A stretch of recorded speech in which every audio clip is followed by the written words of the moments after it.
Hello everyone and welcome to the second workshop of the free Java bootcamp, which is on setting up your Java development environment. So today we're going to learn what the JDK is. We're going to see how to install the JDK, and we are going to talk about a little bit more practically about the Java compilation process, which we discussed last session. We're also going to see how to install an integrated development environment for Java, and then the final thing we'll do will be to create a Java project using that IDE. So let's get started. So what really is the JDK? The Java Development Kit, abbreviated JDK, is the set of tools that you need to develop Java applications. So if you are a software developer, you need the JDK. If you're a Java software developer, the JRE is what a normal user has on their computer. The JRE, which you see in this circle here, has all what it takes to run applications. It contains the JVM and all what it takes for the application to run on any computer. But the JDK has the extra tools that developers need, including the JRE, of course, but the extra tools that they need in order to build Java applications. The JDK is being developed by a company called Oracle. It's an open source project, so the community can contribute. They release a new version every 6 months and a long-term support version every 2 years. I think at the time of this recording, the latest long-term support version is JDK 21 or Java 21 as we call it. You can download the Oracle version by following this link. But I'm going to go a little bit further and say that because the Oracle JDK is not 100% free, other organizations have decided to take the source code and repackage it into versions that you can download and install and use for free, even commercially. So for example, there's OpenJDK, which I recommend. You can come to the OpenJDK website, this website here, openjdk.org, and download a version that you can install on your computer and use, whether you are using Windows, Linux, or Mac OS, and so on. Specifically for today, I'm going to show us another way you can install it, especially for Mac and Linux, using a little tool called SDKman.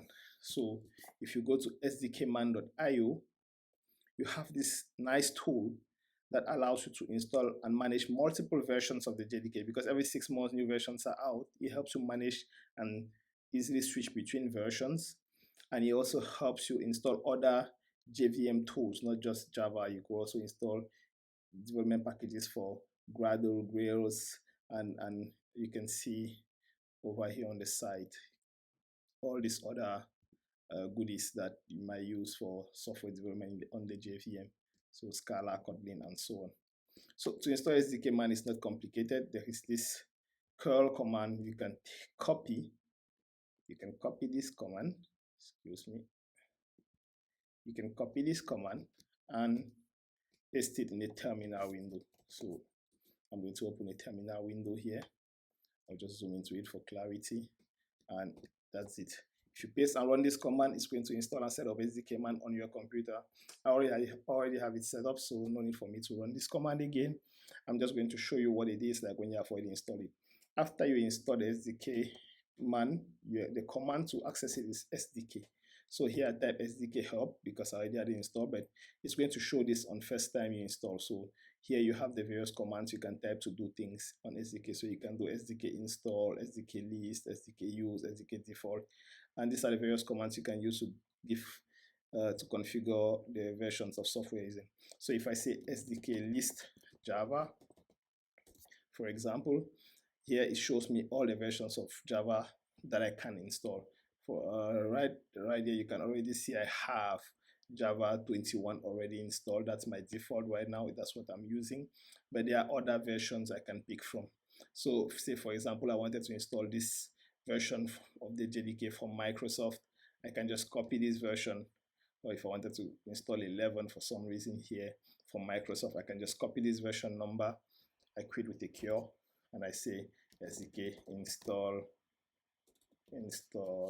Java, and I paste that version number. So if I run this command, it's going to install this other Java version on my computer, and I can decide which one is default by using SDK default Java, and I give the command number.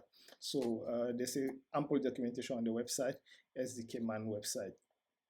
So with this, you can install and manage many versions of Java and all this other software I showed you a short while ago on their website.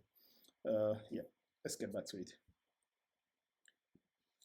So once you are done installing the JDK, be it manually or using SDK man, let's talk a little bit more about how Java code is compiled, right? So Java applications are written in .java files. Last session we looked at an example, but let's try to compile a Java application manually to see what the compilation process looks like from the point of view like in the computer. So I'm going to open a plain text editor on Mac that I'm using. There is one called text edit. I'm just going to use it. So I'm going to create a new document, and this document is, I'm going to write some Java code into it, right? So here you have a typical Java application. It's the Hello World application, which you're already familiar with. And all it does is print the string Hello World to the console. As you can see, there are no colors, it's just white. I can't know which one is a reserved word in Java. I can't know which one is a function and what this parenthesis, no highlighting, no syntax highlighting. If I make a mistake, if I delete something, it can't tell me anything. So, but knowing that this is a valid Java program, let's save it. So Java programs are saved with the extension .java.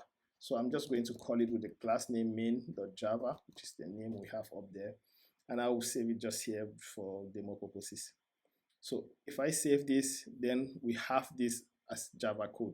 So let's go through the compilation process for this small program we have here. All right. So again, from the terminal, here from the terminal, I'm going to navigate to my desktop where I save that file and list all the files I have there. You see the only file I have on my desktop now is the main.java program we just wrote. To compile this program, I need to give it to the Java compiler, which the command line tool for is called javac, javac. So I'm going to say javac compile, then I give it the file main.java. So javac main.java. This compiles the code and it gives no output when there are no errors. If there was an error in the code, you will have seen some output here showing me what error there is in my code. But no output here, like that means there's no error. If I do a list, you will see that the Java compiler generated some bytecode. The bytecode is now in a file called main.class. So main.java is the code we wrote, and main.class is what was generated by the Java compiler after we compiled this. So now I'm going to run Java. This is the JRE now, this time around the Java runtime environment, so without the C. And I just give it the object code main. So it's going to run that, and you can see the output as we specified in our code is Hello New World. So that's a little bit the manual way that Java programs get compiled and executed. But as you can already see, it's tedious. Let's try to explain this again. So you write Java source code, you give it to the Java compiler, which compiles it into a bytecode in a .class, and the bytecode can get executed by the JVM, be it on OS X, on Linux, on Windows, wherever your JVM is running. So that's the process. Let's talk about what the IDE is. An IDE, or an integrated development environment, enables us to do all what we just did in a simpler way. It gives us all those tools in a nice and convenient application that makes it very easy for developers to be able to compile their code, run it, discover their mistakes or bugs as we call it, and correct it very fast, all within one application without having to master or to memorize all the commands to do it at the command line. Imagine you have an application that has 100 classes.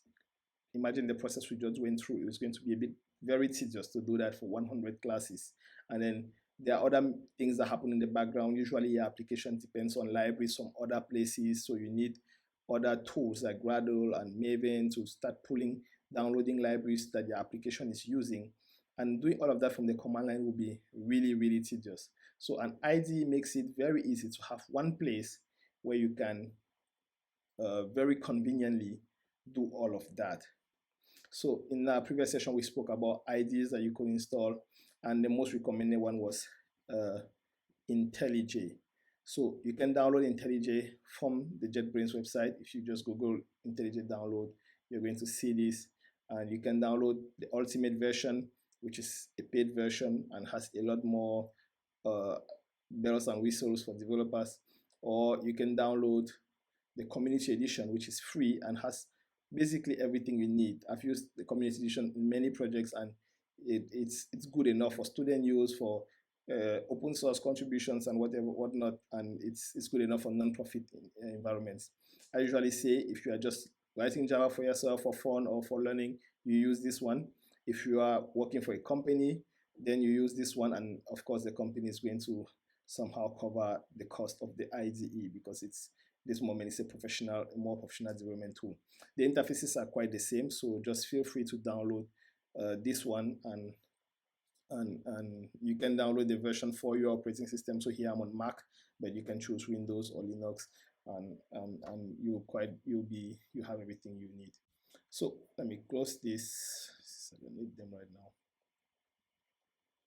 So looking here on my computer, I have already downloaded.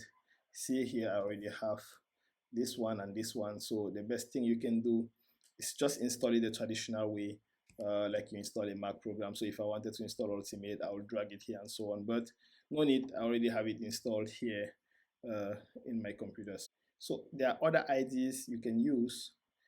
Some of them we mentioned again last session, but just for recap, we have Eclipse, we have VS Code, we have Rapid, which is in the browser, and it gives you basically all the same things. Rapid can also be installed from your phone, on your mobile phone. They have a mobile app for Android and iOS, which also can allow you to follow along with the training we are doing for pretty much a long time before you get to the point where you need to really switch to something more advanced like IntelliJ, VS Code, or Eclipse. Let's look at how to create a Java project using IntelliJ. Okay, so when I open my IntelliJ IDE, I'm greeted with this screen. I can create a new project and give it a name. So I can call it, since we are doing the second workshop, I'll call it workshop 02. For demo purposes, I'll just save it on my desktop here. I have a projects folder where I could have, and then you just have to go through some settings here. But the basic thing is I'm using the Java language. I don't need a Git repository, and I want Gradle as my build tool. The JDK version on my machine right now is JDK 21, so it's already selected. And the DSL, which is the language that Gradle is going to use, which is another tool we're going to get into much later, is going to be the Kotlin DSL. So I'm going to add the sample code, the basic Hello World program, and I'll just create that. So this is my dummy project that was created by IntelliJ. When I clicked on create, you can see that some things are still being done in the background for me. But here, this is all what I want to bring your attention to. IntelliJ makes it convenient to write code. For example, here you have all this beautiful syntax highlighting that helps you know what easily read through your code, recognize tokens that are reserved words, and so on. So if you write code here, it automatically indents code for you. It does auto completion for you, and all those kind of things. There are even shortcut mnemonics that you can follow in order to quickly type code. So like you saw, the one I just used there, South, just helps me get this line of code which developers use all the time, system out of print line, which is used for printing something to the console. Let's run it just to show you that everything is in place, and the output pane is down here. So to run this, I don't have to go to the terminal like I did before. I can just click on the run button up here, right? And then this is my output down here. Hello world, good morning, which is the output of these 2 lines of code we have over here. So as usual, if you have any questions, reach out to me. You can get the contact from the WhatsApp channel, and see you in the next workshop.